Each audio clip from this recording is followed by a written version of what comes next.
Hello there, ladies and gentlemen. We are in section 1.5, which is looking at the different types of combinations of functions. So at the end of this lesson, you will be able to add, subtract, multiply, and divide functions. You will be able to find compositions of one function or another you will be able to find compositions of one function with another. And lastly, you'll be able to use combinations of these functions to model and to solve real-life problems. Okay? So there are two different kinds of combinations of functions. There are one type, which is where we add, subtract, multiply, or divide those functions together.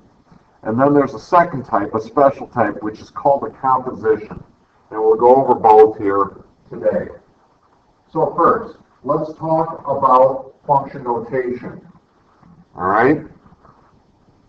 We're going to be defining my functions f and g as follows. Okay, so you see the notation on the board.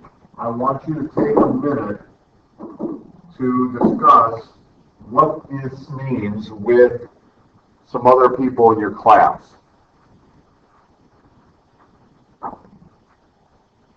Now, f is a function with a domain contained within the real numbers, and a range also contained within the real numbers, as well as g, which is also a function with a domain in the reals, assigning values to a range in the reals. Okay, now this is an important distinction. This does not mean that the domain and or the range of either function is the entire set of reals. It is not necessarily the case, only that the domain and range are subsets of the reals, okay? Now, a definition of a subset is as follows. A set is a subset of another set if all the elements of the first set are also elements in the second set. In other words, the first set is contained entirely within the second set. The subset relationship is denoted as A, and then you see that little funky C-looking thing? That means inside B. Okay?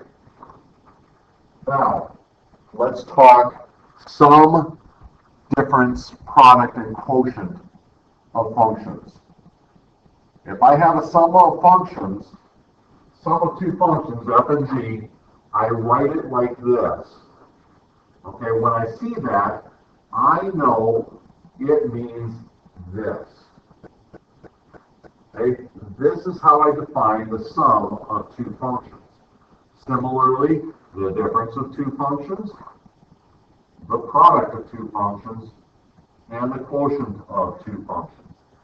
Take a minute, pause the video, write these down. Oops. Write those down. And then, now, you see the red box there. You should have these written down, except for what's being covered by the red box. I want to know what you think the red box is covering. Again, pause the video, take a minute, talk with your classmates, and then tell me what you think is covered by the red box. Okay, now that we're playing the video again, let's see what the red box is covering. Oh, g of x can equal 0. This implies a domain, does it not? The fact that I got a function in the denominator implies a limit to my domain, if indeed I have a function with respect to x in the denominator. Okay, so let's continue on. So let's find the sum of two functions. I call this function s, s standing for sum. How cute is that? So let's find, oops, this shouldn't be h, this should be s of x. Now, remember, S of x equals f of x plus g of x. And f of x is, well, I substitute this in for that. And I substitute this in for that. So let's do that. This equals 2x plus 1. Again, this is what f of x was. And g of x is going to be x squared plus 2x minus 1. And this is g of x. So let's simplify this, shall we? Because I'm adding here, I really don't need these parentheses. So I'm just going to get rid of them. I don't need them because addition is commutative. So I can change the order around anytime I want to. Now, this means I'm going to put this in standard order. X squared plus 2x plus 2x is 4x. And then plus 1 and minus 1 is 0. So S of x equals x squared plus 4x. And then it also asks me to find S of 2. So then I put S of 2 here, and wherever I see an x in this function, I put a 2 in. So I'm squaring 2, and then I'm adding it to 4 times 2, which equals 4 plus 8, which is 12. So that's how I take the sum of two functions. Now, if I find the difference of two functions, I am taking the same two functions. So f of x is 2x plus 1. G of x is x squared plus 2x plus 1. So let's write those down. F of x equals 2x plus 1. G of x equals x squared, forgive again, plus 2x minus 1, plus 2x minus 1. And I want to find f minus g of x. Now remember, this equals f of x minus g of x, which equals, now I'm taking this guy and putting it right here. And I'm also taking this guy and putting it right there. So let's do that with the quickness. So this is 2x plus 1 minus, and then I got x squared plus 2x minus 1. Now, if you know PEMDAS, you know your order of operations, you know that you got to do something different with this subtraction sign right here. What do you have to do? You have to distribute that bad boy. Boom, boom, boom, boom. Now I have addition again. I have 2x plus 1 plus a negative x squared plus a negative 2x plus 1, which means I can get rid of these parentheses. Now I have negative x squared plus 2x minus 2x, there are no x's, plus 1 is plus 2. This is d of x. Now I have my function, and now I find d of 2, and again, everywhere I see an x, I put a 2. So this is negative 2 squared. Remember the negative is outside, plus 2, which equals negative 4. I squared the 2, got 4. I'm taking its opposite, plus 2, which equals negative 2. And there is my answer.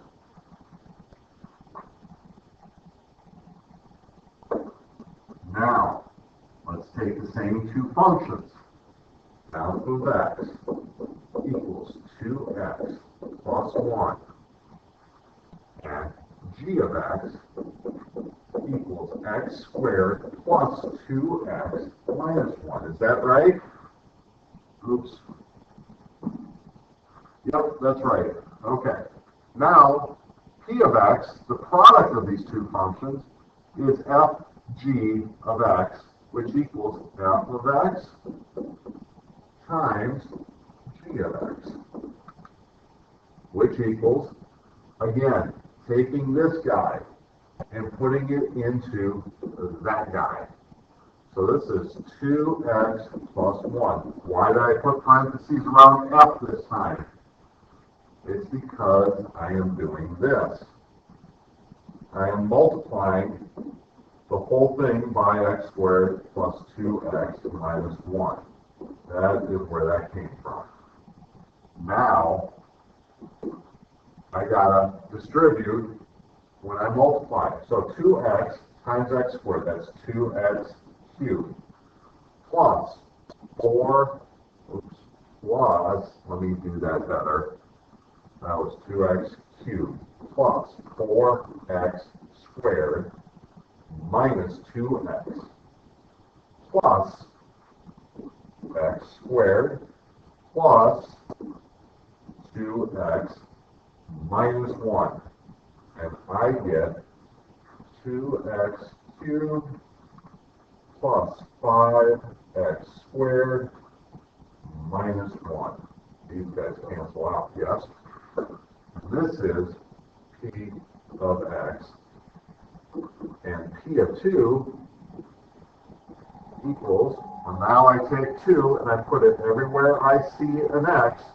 So this is 2 times 2 cubed plus 5 times 2 squared minus 1, which equals 16 plus 20. That's 36 minus 1 is 35. 35 is p of 2. Let me double check that. 2 cubed is 8 times 2 is 16. 2 squared is 4 times 5 is 20. 20 plus 16 is 36. Minus 1 is 35. Yes, indeed, we have our answer. That is the product of two functions. Now, let's look. I need to make sure I'm recording. Yes, I am recording. Now I'm taking the quotient of two functions. Remember, f is 2x plus 1, and f of x, no, not f of x, 2x plus 1 was f. G of x is x squared plus 2x, not plus, minus 1. Okay, so this, remember, is f of x minus g of x, which equals 2x plus 1 over x squared plus 2x minus 1. Again, all I'm doing is I'm taking this guy, putting it here, taking this guy and putting it there. That is all I do. You see how this notation helps us? You see how the notation helps us? Now, I put 2 in for everywhere I see x. This equals q of x. Now, q of 2 equals 2 times 2 plus 1 over 2 squared plus 2 times 2 minus 1, which equals 4 plus 1 is 5, 4 plus 4 is 8, minus 1 is 7. There is q of 2. Easy peasy, lemon squeezy. Another quotient. Let's take f of x is the square root of x. G of x is this hot garbage. Q1 of x is that. Q2 is that. Let's find Q1 and Q2. So Q1 of x equals this, which is f of x divided by g of x, which equals square root of x divided by the square root of 4 minus x squared. So there's Q1 of x. Now, what is the domain and range? The range is easy. Can I have a negative number here? Can I have a negative number there? You know that f and g. F is from the reals to the reals, and g is also from the reals to the reals, which means, can I have a square root of a negative number? No, because they are not in the real numbers. So this is going to be a positive number. So the range, that's not the same as range. That's the set of real numbers. This is the range. The range is the set of y greater than or equal to 0. But what is the domain? The domain is, I can't have anything that gives me a negative number, so the domain is going to be greater than 0, but I also got another constraint. It can't give me a 0 in the denominator or a negative in the denominator. So, what gives me negative numbers in the denominator?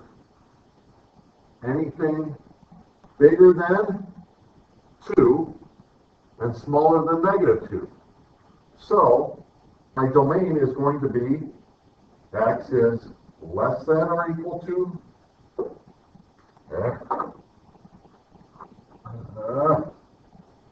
x is going to be less than or equal to negative 2, or x is greater than or equal to positive 2. However, comma, remember what I said. I can't have a negative number because of this guy. I can't have a negative number in my domain. So what that does is it effectively eliminates this constraint. And so my domain is really x is greater than or equal to positive 2.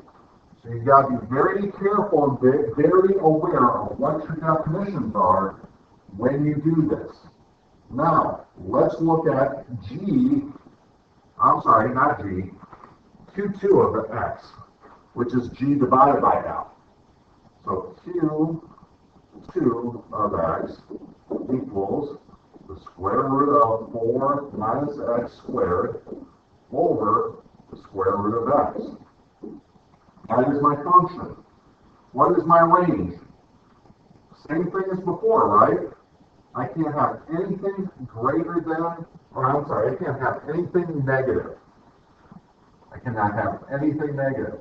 Can I have positives? I can have all positives. So my range is going to be y is greater than or equal to 0. My domain is going to be anything. This numerator means my domain has to be either x is less than or equal to negative 2, or x is greater than or equal to positive 2, and with the additional constraint that x cannot be equal to 0, nor can it be less than 0 because of that guy. So I got to once again get rid of this one, and so my domain is x is greater than or equal to 2. That is my domain. Now, compositional functions is something entirely different. It is something entirely different. And in order to display this, I wanted to draw a picture. Now, these little amoeba-looking things are sets. This guy's a set. This guy's a set. This guy's a set. Okay? Now, the sets are defined as follows. I got this set right here. It is this set right here, not in blue. This set right here is a domain of the function g. G is right there. So, I have g of x is the result of that function. And this green blob is the range of g, upon which this function f works upon. So function f works on this blob right here, this is also the domain of f. Pause it for a second and think about that. Now that you're back, f works on its own domain and then produces values in this set over here, which is the range of f, or the range of this guy right here. And so, if you look at this, I want to get rid of all these extraneous marks. There we go. Now, I got this right, I want to do in orange. This guy right here takes right there. Boom. This is f of g, also known as f of g of x. And this is working on x as well. So this is two ways two ways to write this. F of g of x, also known as f of g of x. Okay? A couple things to be mindful of. First of all, make sure fog is not fog. It is f composed with g. So there's a difference in how it's written, right? It's not fog, it's this. I'll say fog, and if it's g composed with f, it's not goth. It is g composed with f. Okay? Now, you erase all this garbage, because this makes it very confusing to keep things straight. There. And there. And there. And there. Okay, now, sit on that for a hot minute and understand that picture. Let it sink in. Pause. Think. Now, we're going to practice this. First of all, let f of x equal the square root of x. Let g of x equal x plus, or I'm sorry, x minus 1, where x is greater than or equal to 1. I want to find f of g of x, or f composed with g of x. Now remember, the definition of this is f of g of x, which equals, now take g of x, which is x minus 1, and then do f to it. So whatever this is, I do that to it, which means I'm taking the square root of that whole thing. That is f of g of x.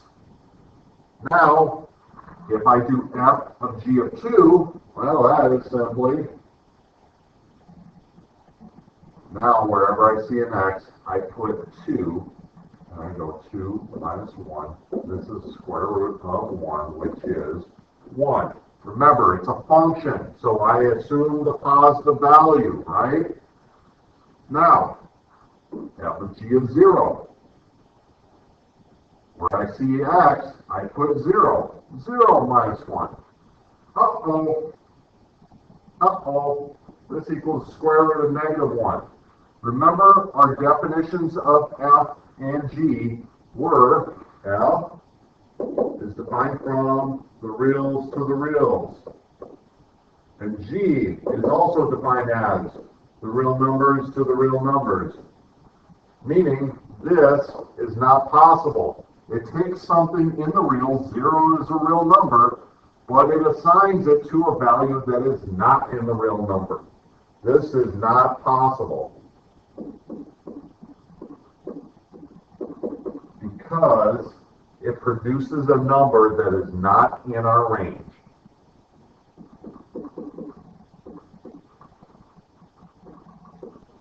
Okay? So, let's let's go goth of x. Again, instead of fog, we're doing goth, or g composed with f. Now, this means I do g of f of x. So what is f of x? Well, that's the square root of x. And what do I do to that? I take that and I subtract 1 from it. So, now I got x. Well, if x is 2, I got the square root of 2 minus 1. And I really can't simplify this anymore, so this is my answer. Now, I just realized something wrong with my f of g of 0 up here. And I just caught it down here. And what is that? Well, x has to be greater than or equal to 1. Do we know now why x has to be greater than or equal to 1? Because of this. Because of this. Gives me problems otherwise. But let's try it just for the sake of things. So, the square root of 0 minus 1 equals, well, square root of 0 is 0 minus 1. That gives me a value of negative 1. So, long story short, if my domain was not already restricted up here, this would actually have a real number value. Interesting. Interesting. But let's find some implied domains and ranges. First thing we need to do before we find the implied domain and ranges of these functions is we need to find f composed with g, and we need to find g composed with f. And then we can find the domains and ranges of those functions. First, let's find f composed with g, which is f of g of x, which equals is the square root of 9 minus x squared. And I'm taking that and I'm squaring it, right? So this goes into that, and I'm squaring it and I'm subtracting 9.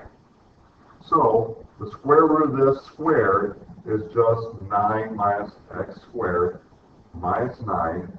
These guys cancel out. I get negative x squared. Okay? Similarly, here, I get f, or I'm sorry, not f, I get g of f of x, which equals, let's see, I take f, x squared minus 9,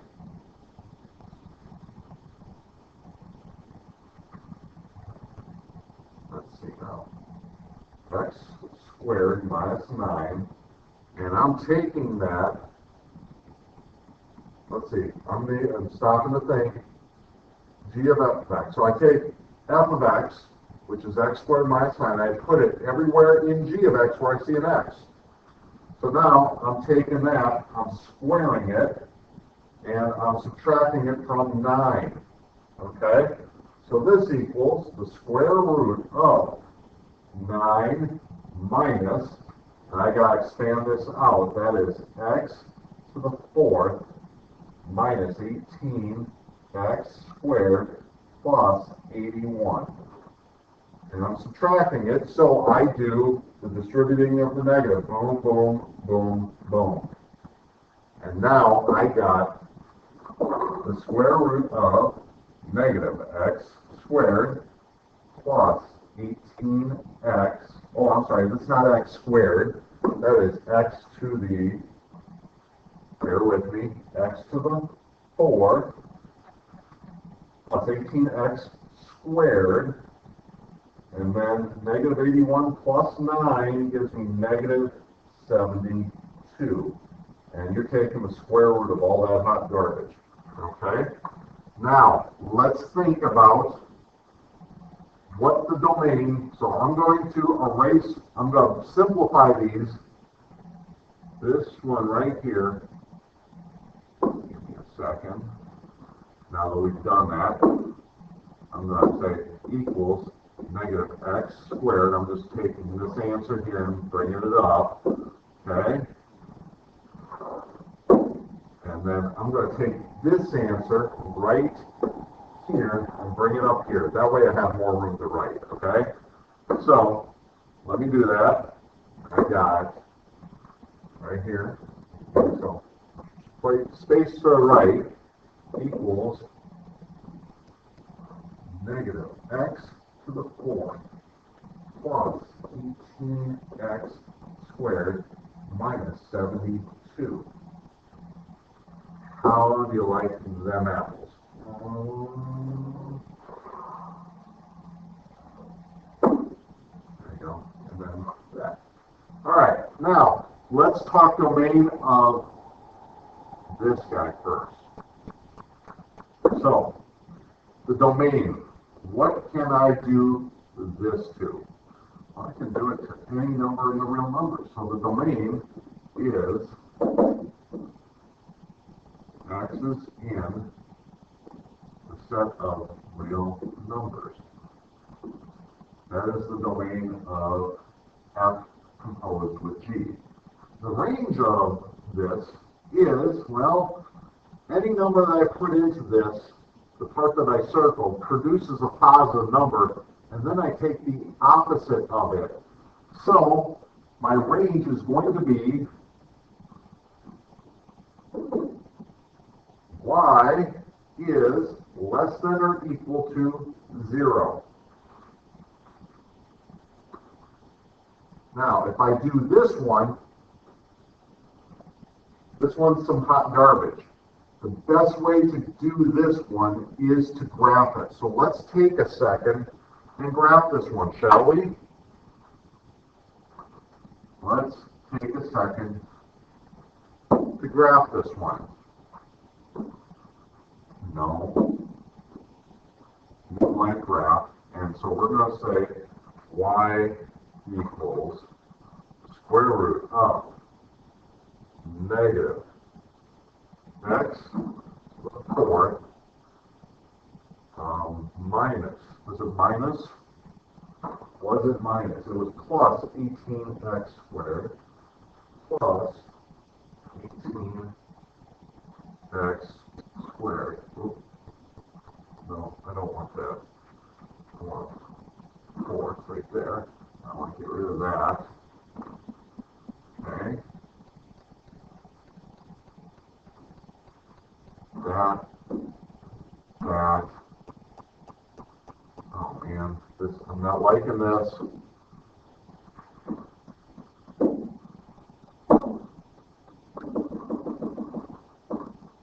Okay.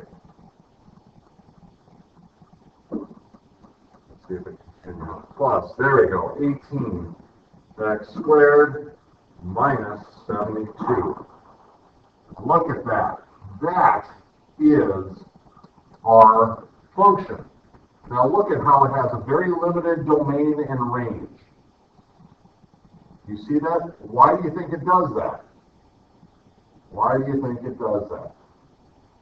I'll tell you why. It's because if I take the square root sign out of it, you get that. And all these values right here are null and void when you have the square root sign. So, anyhow, let's do that. There we go. That's why you have just 2 bumps sitting on the x-axis. Pretty cool, huh?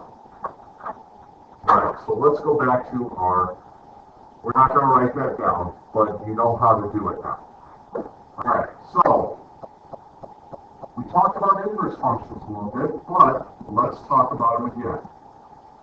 F of g of x, f composed with g of x is defined as f of g of x, which means I take g, which is 1/2 x minus 3, and I do x to it. So I take this guy that I circled, And I put that whole thing into the x, which means I'm taking this, I'm multiplying it by 2, and then I'm adding 3 to it. So what happens when I take 2 times this? Well, that goes away. And then I get x minus 3 plus 3, which becomes x. There's f of g of x. How about g of f of x? And if you remember from before, we should get the same thing, but let's find out. First thing I do is I take f, which is this guy. Well, let's erase some stuff first. F is this guy, and I put it in there. So I'm taking 2x plus 3.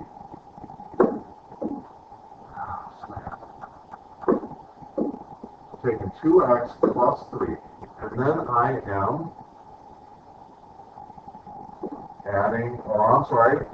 subtracting. I am subtracting 3 right there, right?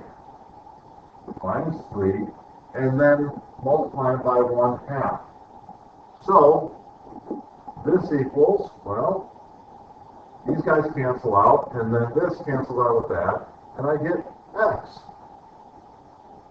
And you see the inverse function, and we will work on these more in the next section. But a function composed with its inverse gives me x. Now, I want you to think about this function right here. We're going to play a game. Is it composite? Let h of x equal the quantity 3x plus 5 all cubed. Is it a composite function? Such that is h of x equal to f of g of x, or f composed with g of x? If so, I want to find f and g. And I tell you this is a composite.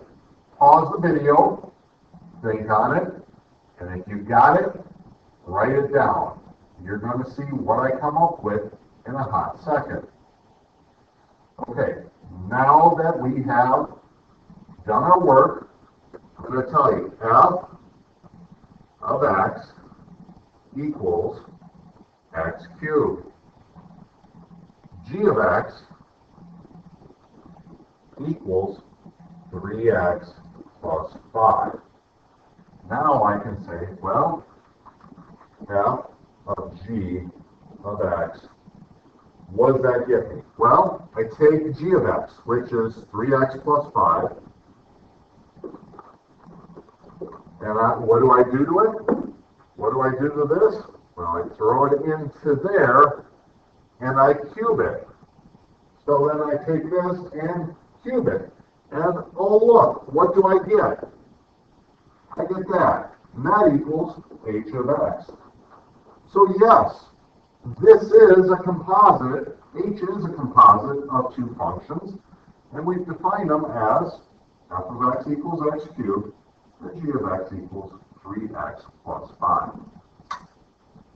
Now, I want to do a sample with a real-life modeling problem.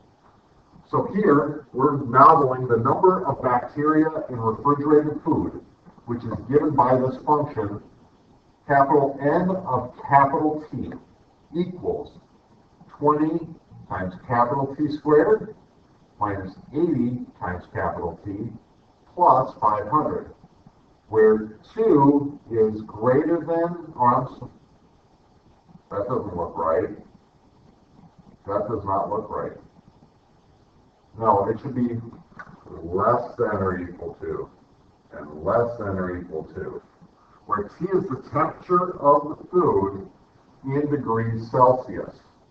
When the food is removed from the refrigerator, the temperature is given by this function.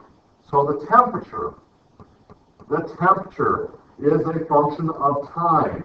Here, the number of bacteria is a function of temperature. So what does that mean? Big T is temperature. Little t is time.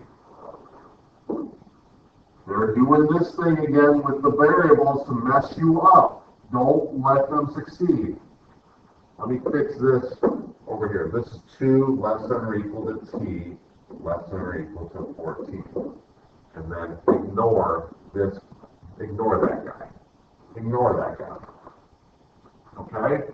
Now, they want to find n of capital T of small t.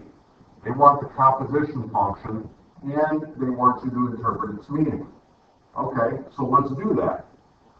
So, n of big T of little t equals, well, I got 20, right? Everywhere I see that, I put this in.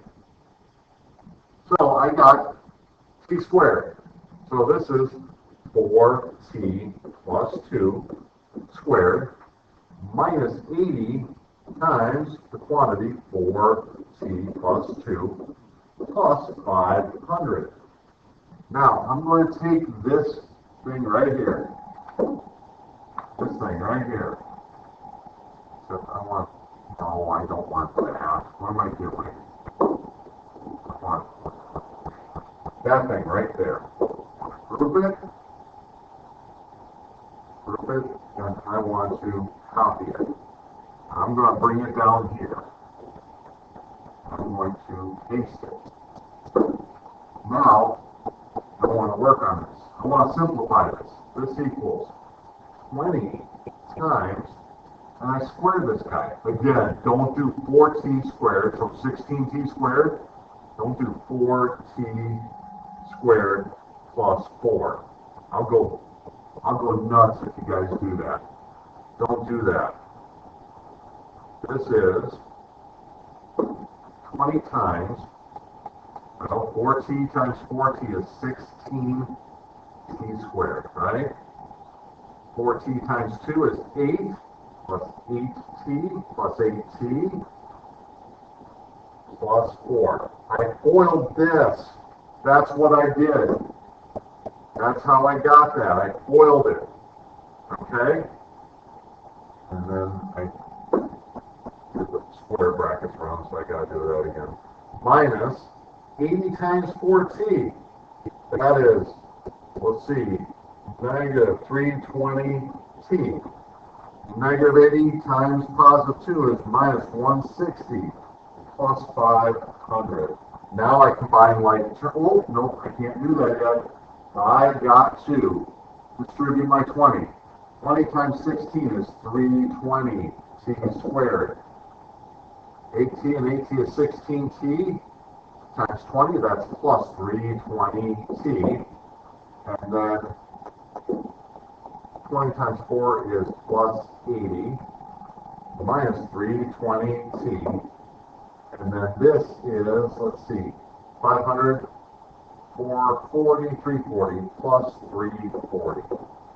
So then these guys cancel out. This equals 320 t squared plus, and then these guys combine to be 420. And here is n of capital T of small t. So what this means is that T number of hours after I take something out of the refrigerator, I can compute the number of bacteria by plugging it into that equation. That is what that means. And that's what I mean by interpret its meaning in context. Now, now, it wants me to compute this and tell you what it means. So, let's compute it first. N of T of 2, that's what it means, right? Yep. That means I put in 320 times 2 squared plus 420. And this equals 320 times 4.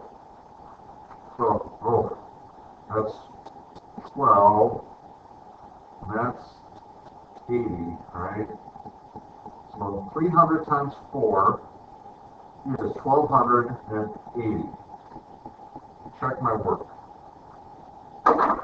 320 times 4 equals, yep, I did that right. Okay.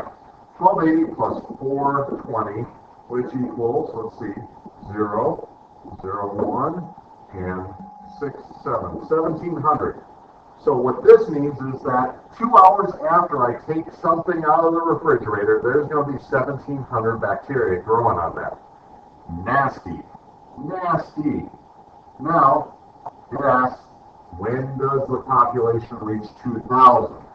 Well, here I say, well, the population is 2,000, so if n of capital T of small t equals 2,000, that's going to equal 320 times t squared plus 420. Okay, we solve quadratics. We subtract and subtract, and I get equals 30 equals 320 t squared, and then 420 minus 2,000, we'll call that a minus 1580. I can reduce that by a factor of 10, so 32 t squared minus 158. I just divided it by 10, which means I got rid of that, I got rid of that, and I got rid of that. Right? Now I got this. And this, I did that just to make my arithmetic a little easier. Now I can say t equals negative b plus or minus b squared minus 4ac over 2a. Quadratic formula, yes? My b value is the coefficient in front of my t of the first power, which is 0. So this equals 0 plus or minus the square root of 0 minus 4 times 32 times negative 158 all over 2 times 32. I could have made my life even easier if I just divided by 2 a bunch of times, but oh well. So t, let me rewrite that. The 0 plus or minus the square root of 0 minus 4 times 32 times negative 158 all over 2 times 32 is 64. So this is going to be a plus because it's going to cancel out with that. So t equals plus or minus the square root of, and I'm going to do the calculator thing. Of course, I closed it. So 4 times 32 times 158 equals. So 224 over 64. Okay, so then let's go back to this and say, where is it? Where is my square root button there? There it is. 142.21. So this is going to be, I'm going to round 1 plus or minus 142 over 64. Now, riddle me this, Batman. Which one do I take?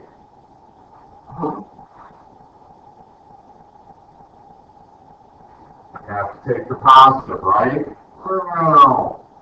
So, this is going to be positive 142 over 64. If you want to put that in hours, you may.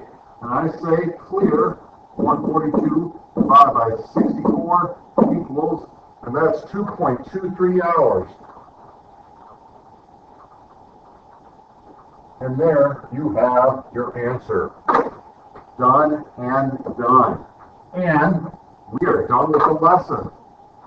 Thank you very much for your time. Less than an hour,